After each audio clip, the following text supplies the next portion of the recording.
Sometimes I really think I should change the name of my company to Midnight Auto Repair. Alright, got a 2007 Chevy Uplander I was brought in here for. It was at the dealership for almost 4 months. They told the customer that it was not worth fixing. I got the Tic 2 up here already. I haven't done anything really with it yet, but this is what I came in here to look at. As you can see, I'm already hooked up there with the scanner. Yes, I always keep my breakout box attached. It's just one of those things, especially when I see something like this right here. This as a data link connector or a splice pack connector for the Class 2 line, which I already see that these guys have been butchering around. That is definitely an OEM replacement pigtail, I guess we could call it. I don't know what the hell they did here, but there's definitely some butchery going on. Even the ears on the sides there are all lifted off. But anyhow, just to give you guys an idea of what the complaint was here, it was a no start condition. When they turn the key on, which we'll do now, this is about as much as they get. I am going to turn off the lights here, just because I don't want to drain the battery. We're already, I already went through a booster pack and over there right now, keeping this thing charged up basically off my van.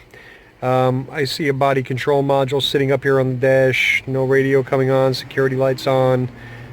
Pretty much this car is in a bit of a shambles, but let's see if we can get it going real quick, and because I really want to get home. Alright, let me get set up here with the scan tool, or see what we actually have. Wow, yeah, at night this is going to be a little bit more of a glare than I wanted. I apologize for that, but see if it gets a little better as we get into the other screens. Nope. So let me try to lower that brightness a little bit. That doesn't help either. Alright, well, work with me here, folks. I'll try to do the best I can to keep it decent for you. There you go. I think that might help. Alright, going to Diagnostics. We got a 2007 light duty truck. It's a multi-purpose vehicle, Chevy. It's a V, just to double check. I'm going to go right into vehicle control systems. Digital radio receiver not responding, and this doesn't even have XM or satellite radio, so I'm not worried about that. No comm with supplemental inflatable restraint. What a surprise there. It is a 1. OnStar not responding. Well, doesn't have that. Up level radio, safe bet, vehicle DTC information, DTC display.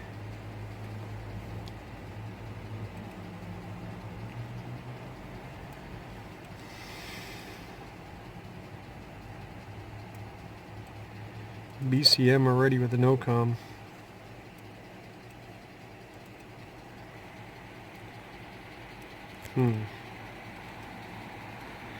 Got a funny feeling we're going to see a lot of no-coms here.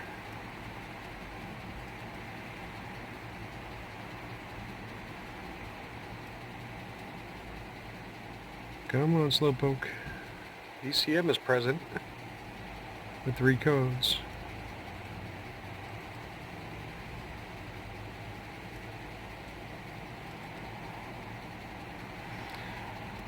While that's going, let me boot up the laptop over here.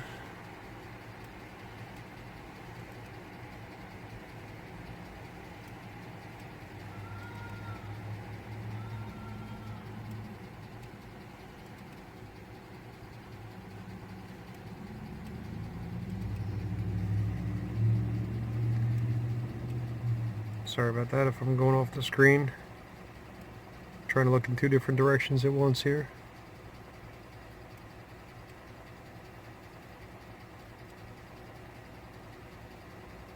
ECM and TCM are the only ones that are present. Yep. Everybody else is offline. My guess already from taking a quick peek down there and seeing that connector, I'm sure some of you GM guys will know right away that that is not a good sign, especially since I have no comms with other things. Let's just take a look here. Since I do have the breakout box connected, I'm going to give the light over it for you guys to see. Okay.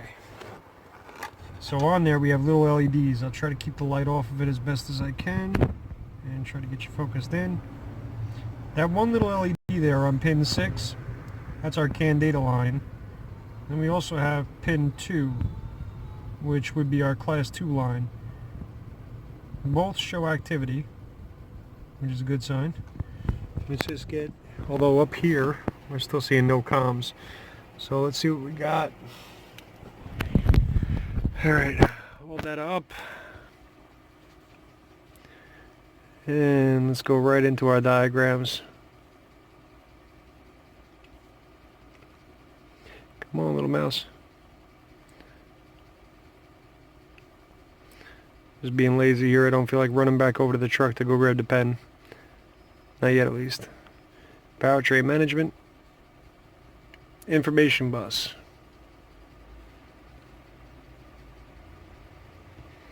Zoom it in.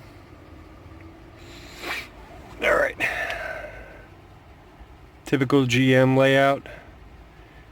Alright, essentially here, two different networks happening. I see something already. Alright, so here and here, we have our two pins 6 and 14. These are going to be our CAN or LAN lines. These are going to be our high-speed data bus lines.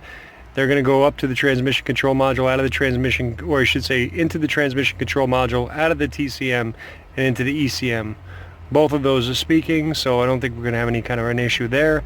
Our concern is probably going to be over here with what's going on from pin 2 at the data link connector. And if we look over here, what do we have? There's our ECM, our EBCM, our radio, IPC, digital radio, left sliding door module, which this vehicle does not have. Memory seat we don't have. Another sliding door. HVAC we do. Inflatable restraints we have. BCM, which we also had no comm to. And DVD player if it had rear entertainment system, which we don't. Alright, so we've got a couple of things here we're going to be looking at. Alright, let me get a scope all set up here, and I think what we're going to do is we're going to scope out pin 2 and see what we have going. Okay, we'll get the Pico scope hooked up over here now. We are hooked up to pin 2. I don't think you'll be able to see that. I need to get a light on there again. We are hooked up to pin 2. And I also have a secondary lead here which I haven't hooked up just yet. Our black is going over to pin 4. We're going to use that ground. So, let's go on to the Pico. And change the settings here.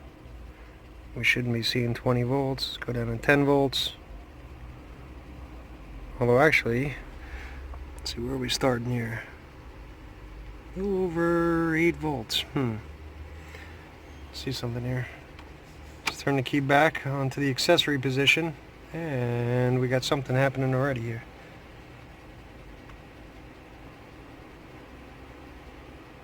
Well, that certainly does not look like a good class 2 line to me.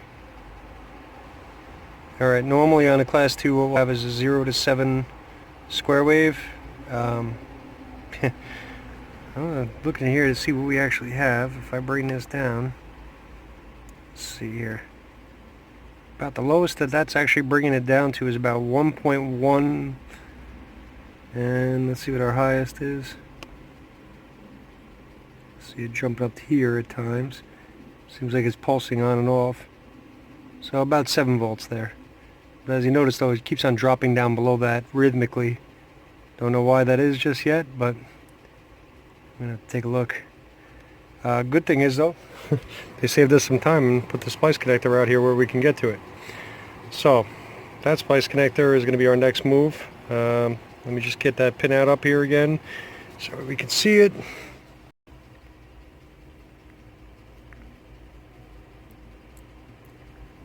And there it is.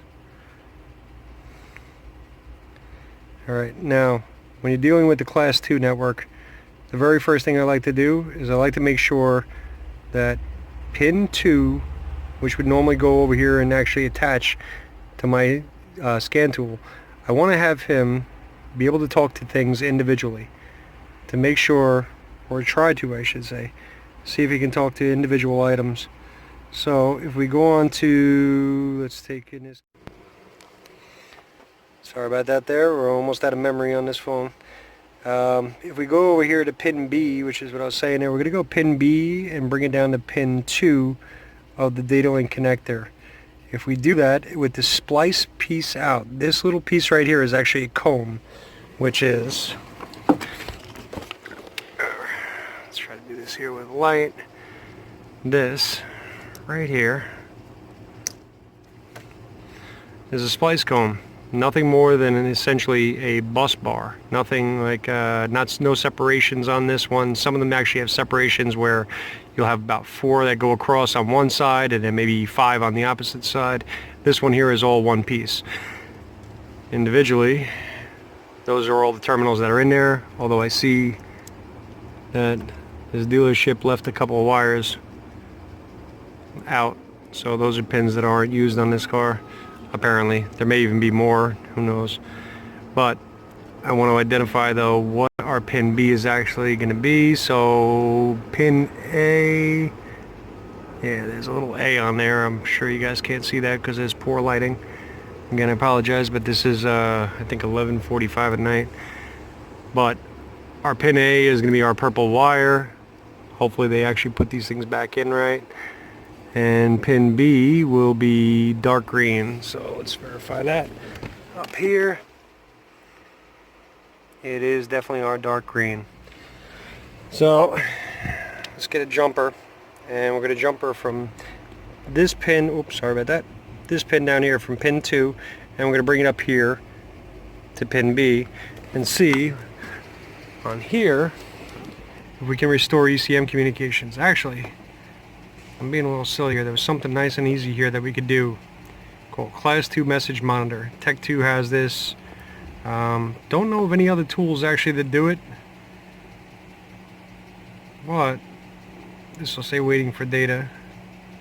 And obviously I have that CAN splice disconnected over here, so I don't expect to see anything up there. But if we bring modules online, which we're going to try to do right now. Just let me grab a jumper. I'll be right back. Okay, simple jumper in hand, nothing more than a pin probe.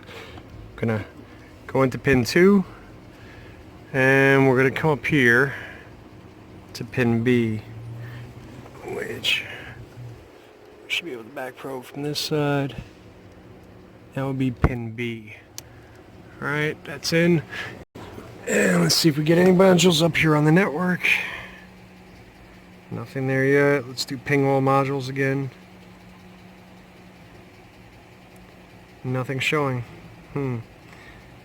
Interesting. We might need to have unknown device active.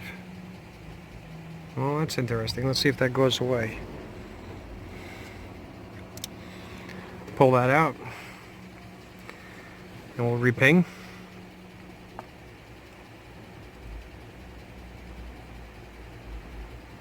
Apparently, it thinks it's an unknown device.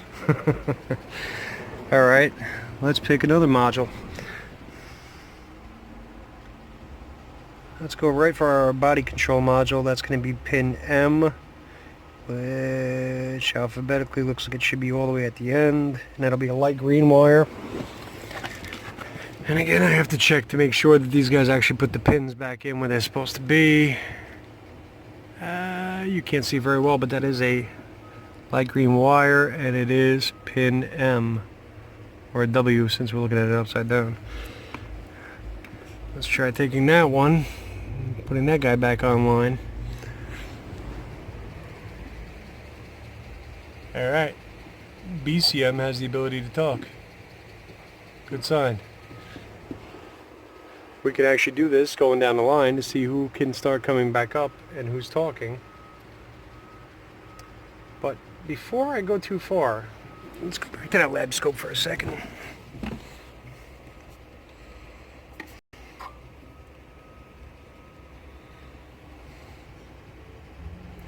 There we go. That is what I would expect to see on that line.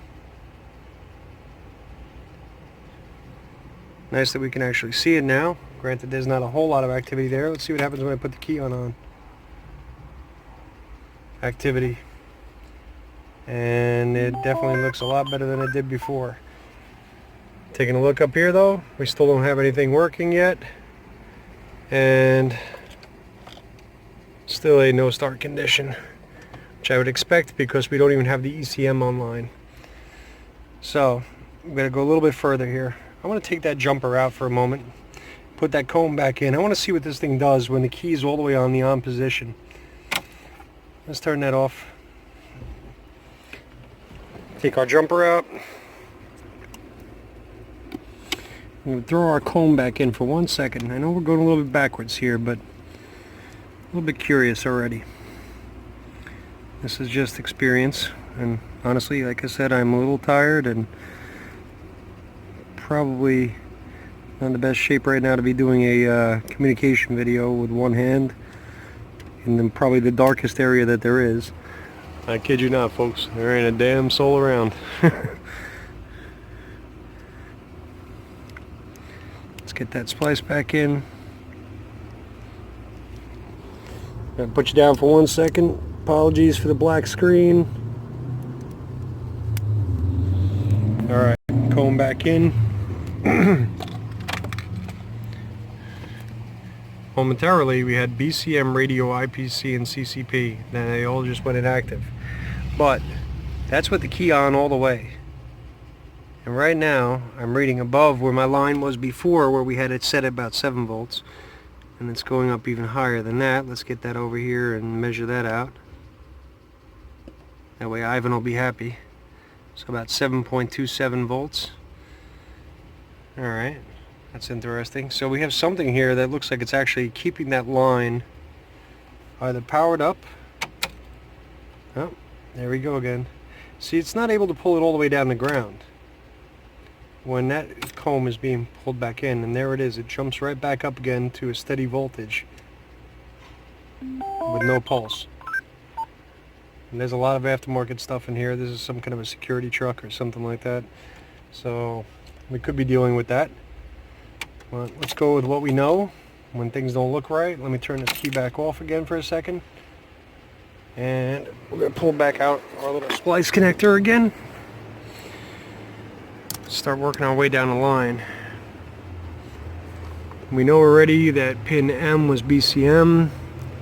I'm not even going to care for a moment what else is here. What I'm going to do is I'm going to start clipping in on each one of these lines with the key on.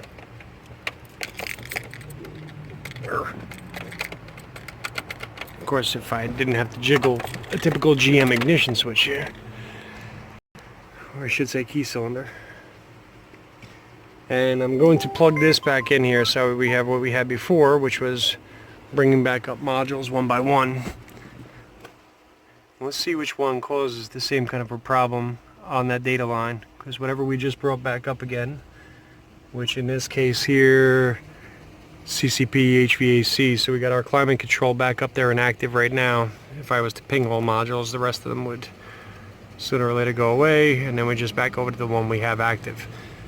So every time you see the inactive and active, obviously that's just going to be the ones I'm jumping across. I'm not going to keep on going up here and hitting the ping all modules button. But let's see. That was that pin. Let's move one more pin over.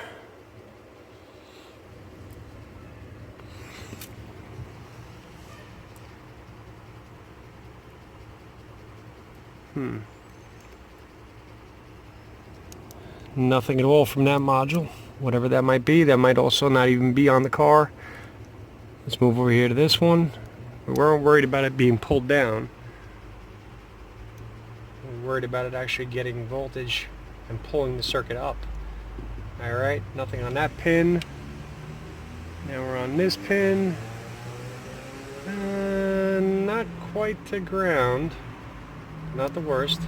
Let's go one more pin over. Bingo. Now, my scope was set for, get you back in focus here, 10 volts. Channel over range.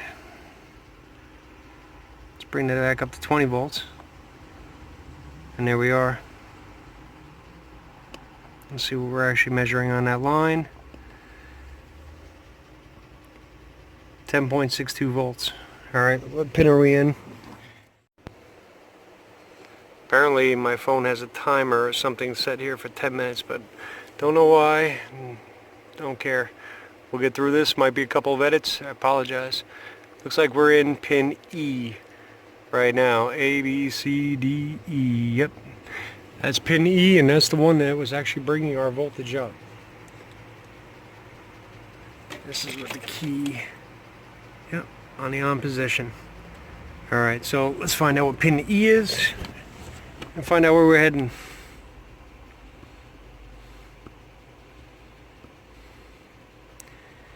Pin E. Anti-lock brake control module.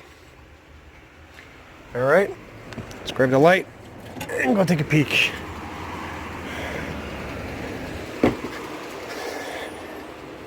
Here's our anti-lock brake control module. Now, since it's a class 2 network, we can actually go in there and we can disconnect that ABS module and see. Thank goodness this is one you can actually reach. Alright. Any sign of liquid, anything like that, brake fluid, nothing. All the pins there look dry. The module itself looks pretty clean. Nothing on the outside that seems to be affecting it. No. Everything there looks okay.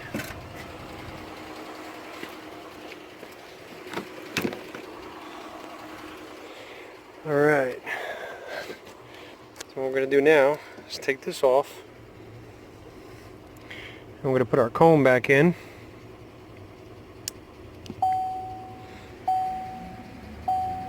Voila. Okay, we're almost there. Let's see what came back up here as active. CCP, BCM, SIR, IPC, radio.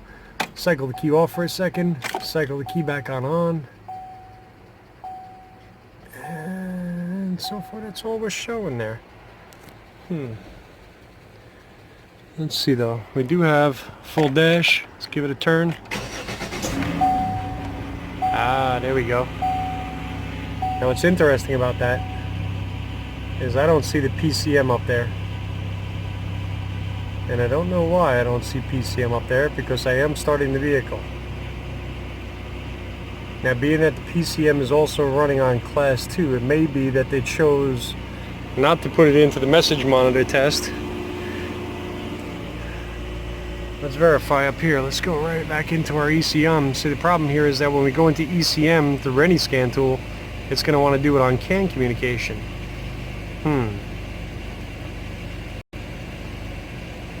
We do have a running car now. Let's go powertrain. Oops. Go to 1. Engine control module. DTC.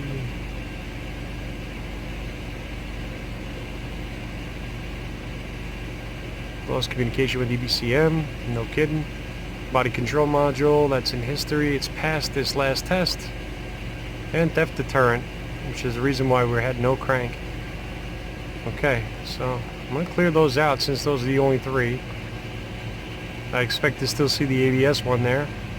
I want to make sure it doesn't have any class 2 network codes, which I'm surprised it didn't have in the first place.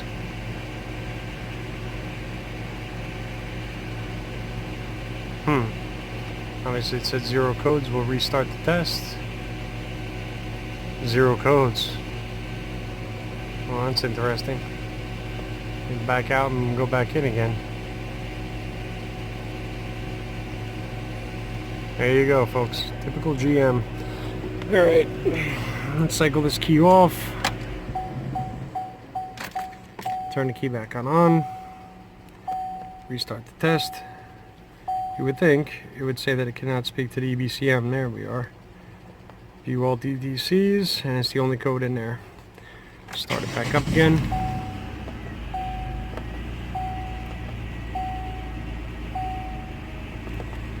Data display. IPC data. This will tell us whether or not we're actually getting data. Remember that IPC is on that class 2. He's not on the CAN network. So if we can see IPC data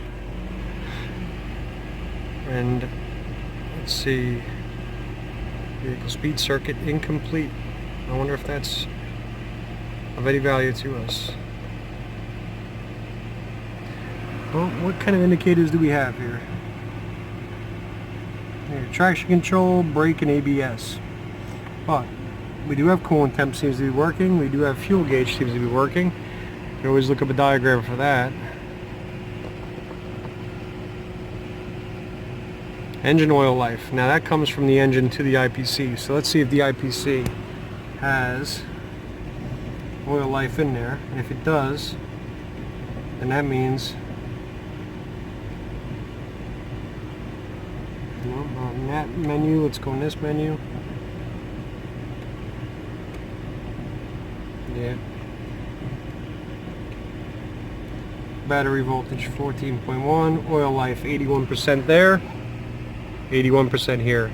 That means that we do have communication there on class 2, and they just don't happen to put it into that message monitor test. Alright, well, in this case here, I'm gonna finish out here doing the test of the ABS module. I guess I'll let you know in the comments how it goes, but pretty sure we're just going to need an ABS module at this point. I'll do the normal verifications, powers and grounds, make sure that we don't have anything all feeding back into a circuit here, no stray voltage that's feeding back in on, like, let's say a speed sensor circuit or something else that could drive us a little nuts. But in the meantime, no, this was really more, I guess, about communication problems. And one more time now, let's go back over here and look at our lab scope. Remember, it's going to look a little bit smaller because we dropped our scale. We made it down to, or we should say we brought our scale up to a 20 volt.